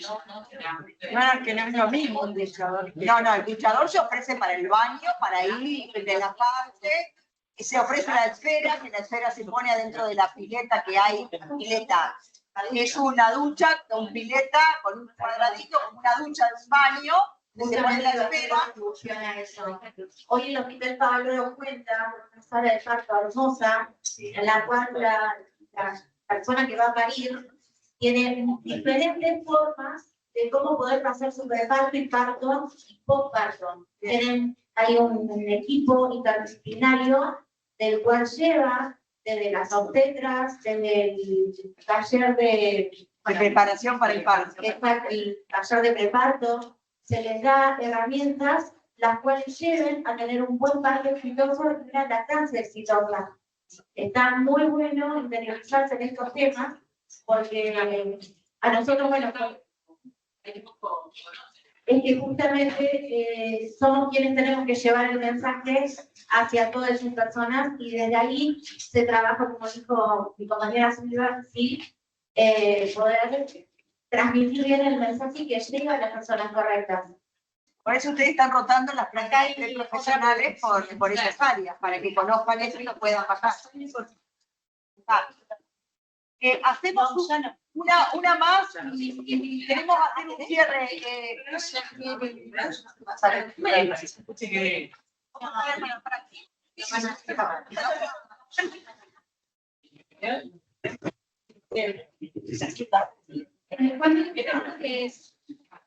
El parto de elección de la mujer. ¿Qué pasa con la comunidad zíngara menonita que se sabe que eso es decisión? En el caso de los zíngaras, de la familia, y en el caso de los menonitas, que las mujeres no se comunican con el profesional de salud. En este caso, ¿cómo se aborda el área de obstetricia y de enfermería poder darle personalmente un parto organizado desde su deseo? Interesante la pregunta, muy interesante. Mira, yo creo que esas dos comunidades, dos ejemplos que dice, por ahí también es como que uno tiene como un mito con relación a ellos, ¿no? La comunidad zíngara lo que tiene es el no acatamiento al control, al mal control prenatal. Accede tardíamente, ¿sí? Vienen con embarazos muy avanzados en algunos momentos. Los controles son irregulares. El no acatamiento, digamos, de ciertos hábitos que no pueden dejar y que por ahí no favorecen a la gestación, ¿no? Si hablamos de lo que es el control prenatal. Pero en el momento del parto, digo, son comunidades que acompañan mucho, que están con las personas gestantes, ¿sí? Y el proceso del parto, en el momento es como cualquier otro, digamos, ellos por ahí no exigen, no piden determinadas cosas, ¿sí? Si te referís a esto. Y con respecto a la comunidad menonita, el hospital de la localidad de Guatraché, donde tenemos la comunidad más importante, la única, no la más grande, no sé si habrá otra, creo que no, tiene un gran trabajo en atención primaria de la salud. De hecho, tiene una enfermera, tiene a las obstétricas, a la ginecóloga ahora, y a los profesionales en general, que acceden, y han logrado hacer un trabajo muy interesante en la comunidad por el acceso a las vacunas, el acceso a los controles y al control prenatal. Eso fue producto después de haber tenido muertes infantiles, ¿sí? Y muertes maternas, producto de que ellos tenían a su, como matrona o como su médico, que no sabemos si, digamos, dónde, que si estaba formado, ¿no? Alguien que colaboraba en la atención en el control y no accedían, digamos, a la atención en una institución. Después de esos eventos negativos, se logró entrar a la comunidad y ellos hoy por hoy acceden a los métodos anticonceptivos, tienen partos, son muy particulares las mujeres menonitas, son, digo, todo lo opuesto, ¿no? Yo recuerdo cuando hacían los partos, son personas que en el proceso de contracciones no se les mueve ni un pelo, literal, ¿no? Ellos tienen ese pañuelito puesto y si se les corre un poquito el pañuelito se lo bajan y el pañuelito de la cabeza y muerden el pañuelito blanco, ¿no? No gritan, no expresan, no lloran, no nada, no dicen nada. Algunas sí, pero te quiero decir, la mayoría tienen como un control sobre ese proceso que están viviendo, digo, muy llamativo y terrible para mí, de censura, de represión, de no digas nada, no grites y esto es lo que te toca en la vida, ¿no? y sí una presencia masculina, como es el progenitor, muy presente, que es en la gran mayoría el que contesta las preguntas, el que dice sí o no, el que nos ha pasado que hemos entrado a la habitación y está durmiendo abajo de la cama de la embarazada, de la que cuando teníamos el hospital viejo, ¿no? Y ella contesta, sale y dice cosas como muy particulares que tienen ellos, pero sí, el proceso del parto es así, te diría que no te das cuenta que está pariendo, pero desde ese lugar de la reflexión, ¿no? De recibir lo que le está pasando, ¿sí? Bien, queremos hacer un cierre, bueno, primero, sí. Usted dijo hoy que cuando las mujeres tienen anticipos en las razas para sus letras, ustedes como profesionales de la salud no les puede dar el certificado de nacimiento, digamos, no pueden firmar ni nada. Sí. En el caso de que haya un médico, una enfermera o alguien del personal de salud, lo pueden firmar. O sea, si presenció el parto y vio que el bebé sale de dentro de la mujer. Sí. Tiene que tener matrícula y tiene que estar registrado en el Ministerio de Salud y tiene que ser alguien que está inconsciente y que certifica con su firma y su matrícula que ese niño salió de esa persona. Tiene que ser médico, o licenciado en obstetricia y que esté matriculado. Pero, sí. Mucha gente por ahí no lo va a hacer porque no va, pero se podría hacer una normativa desde la casa que se clampee el cordón umbilical que vayan. Pasa que es muy riesgoso atender un parto en un domicilio cuando claramente no sabemos qué puede pasar en el parto, por eso se hace la atención en un lugar que está habilitado con todo lo correspondiente para que en caso que se complique se pueda. O sea, la vez pasada lo comenté en la clase de la profe en el Bolsón, hay este tipo de manera sí, ha ocurrido que ha fallecido la mamá y el bebé por no concurrir a un lugar donde está habilitado. Yo creo que alguien como profesional no se va a dedicar a que le pase una situación de esas. Bueno, acá la compañera dijo lo que yo te quería contar allá. No es que no pueda cualquier médico matriculado en la provincia de La Pampa, porque va a estar facultado para hacerlo. El tema es, lo que subyace a esto es la responsabilidad profesional. ¿Vas a encontrar un médico que lo haga? No. Es un tema, Firmar en el mejor de los casos, si todo salió bien, firma y ya. Firmar también es hacerte responsable de la complicación que pueda pasar, digo, en mi caso, posterior, en el momento. Asistir, exactamente. Seguir hablando. Lo que pasa es que no seguimos, porque el foco están fallando, se recién, entonces el médico te va a gripar. Entonces, ¿para qué vamos a seguir hablando? Terminemos la charla acá, muchachos. Está muy bien. No, hablamos del parto domiciliario. No, pero hablar del parto, estamos hablando del parto cansado también, del parto infectado, es particularmente el parto domicilio. Igual en Santa Rosa se da los partos a domicilio como si fuera cosa de todos los días, o sea, el último año parto de parto no son una novedad. Nadie lo está negando. Nadie lo está negando. A ver, queremos hacer un cierre, agradecerles y queremos leer un caso cortito. El resto de los casos que íbamos a trabajar tipo taller los vamos a dejar para la parte virtual y la parte práctica cuando se vuelvan a encontrar en las comisiones. Queremos leerles un caso y lo dejamos para que nos quede, digamos, haciendo ruido. Sí, ella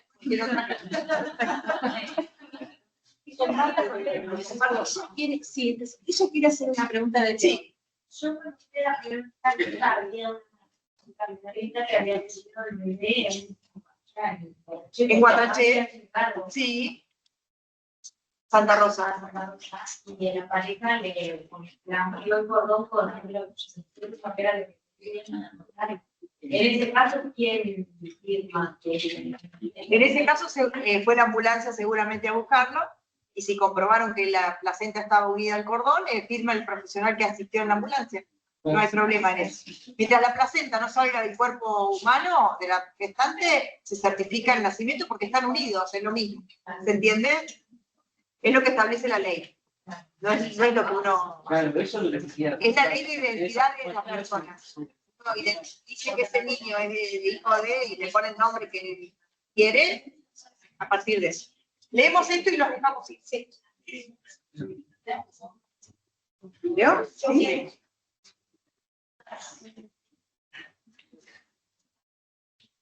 A partir de una publicación que se hizo en Facebook de mi hermana, de mi caso, me empezaron a contactar otras chicas. Me atendí todo el embarazo en el hospital de Morón, estaba de 33 semanas. Cuenta a página 12 Celeste Cornejo. Tiene 40 años, trabaja para una empresa de limpieza y es mamá de un adolescente de 14 años. Su cesárea, con final trágico, fue el 14 de julio de 2018. Celeste denunció que la primera noche, después de la muerte de su hijo Benicio, una enfermera se presenta en la habitación y le dice a su pareja de mala manera que no podía permanecer con ella. Le informamos que se encontraba autorizado. Ante mi negativa y angustia de quedarme nuevamente sola, la enfermera llama a personal de seguridad que de mala forma obliga a mi pareja a retirarse. A Celeste no le muestran el cuerpo de Benicio. Lo llevan a la morgue directamente y le dicen que para retirarlo tiene que ir alguien a reconocerlo. En la denuncia ante la justicia contó: en ese momento yo no tenía fuerzas para ir a verlo en una morgue, que era el requisito para poder retirar el cuerpo. En ese momento llega de visita a mi sobrina de 20 años, junto con una amiga. Al llegar le preguntan: ¿sos familiar de Cornejo? Sí, responde ella, acompáñame. Y ahí empiezan a caminar por muchos pasillos y pasillos hasta que entran a una habitación y sin avisarle nada le muestran una caja de cartón donde estaba el cuerpo de mi hijo. Tenía un papel tipo recetario con mi apellido, Cornejo. Lo dejamos vamos a trabajar. Una caja de cartón con una etiqueta que decía el apellido de la persona. Lo dejamos para que lo piensen y... Sí.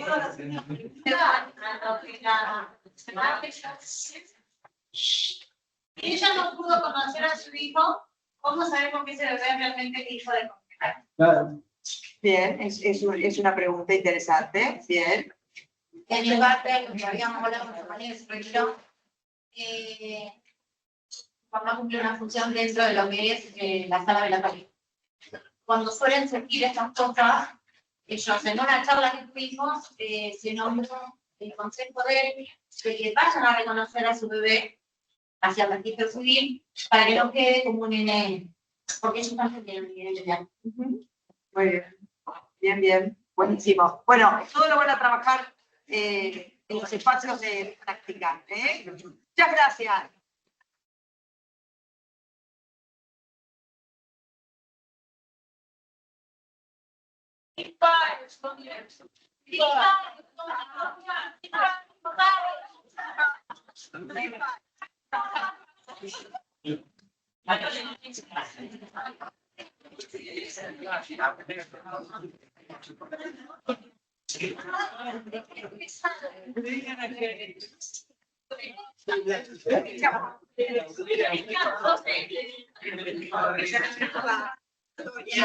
Bueno,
Está trabajando en la pareja.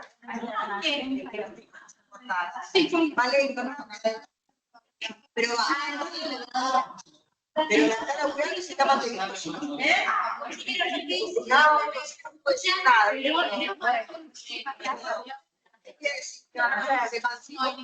Pero está bien.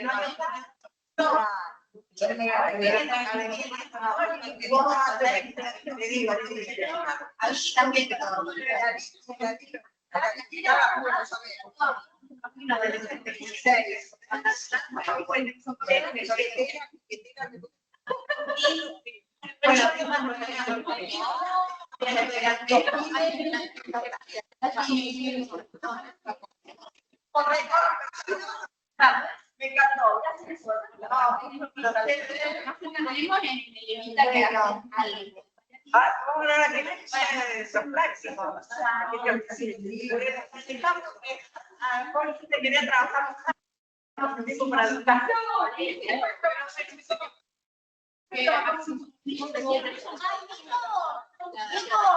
Acá tenemos otra propuesta. Con el Observatorio de Derechos Humanos quieren organizar un conversatorio de cuidados paliativos.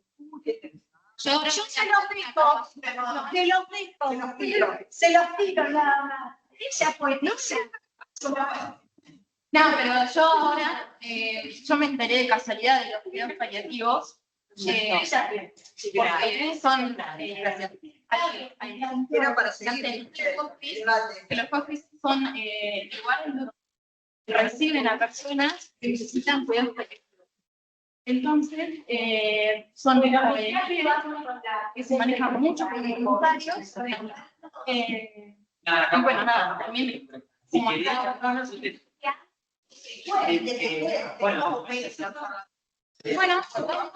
ya hay una ley,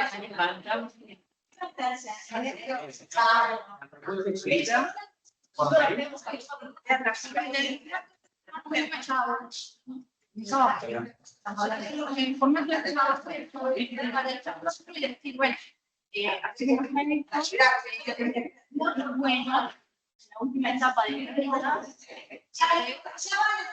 la dignidad humana.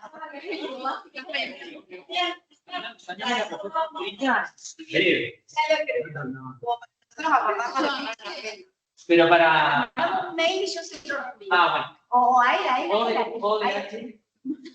Mejora ahí. ODH. Ay, para que se me olvide. ODH. No, perdón. Yo esto de los hospes y qué sé yo, me enteré de casualidad que una vuelta entré al Facebook y había un